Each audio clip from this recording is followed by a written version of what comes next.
we need to come up with the basic principle of how to budget, and what it means to budget. And I think it all comes down to planning. A lot of us are just reactionary in terms of our spending and financial habits. You know, you're just reacting to things. Stuff is coming up. I got to spend to this. I got to spend for that. And you don't end up planning in advance for a lot of these things. Some of things are unexpected, definitely, but you do have set costs that come every month. But yet we react to them as if they're a surprise every time, and we don't have the money allocated for it. So the first thing you should start off with is sit down, consider all of your expenses, mandatory required expenses. You know, write those down.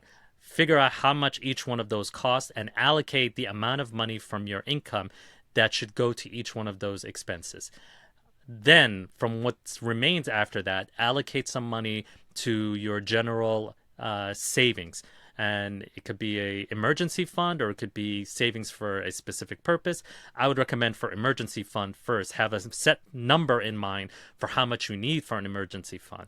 You know, PC people will say 3 months, 4 months worth of earnings. Some will say 6 months. It really depends on your financial capability. And that's another important thing.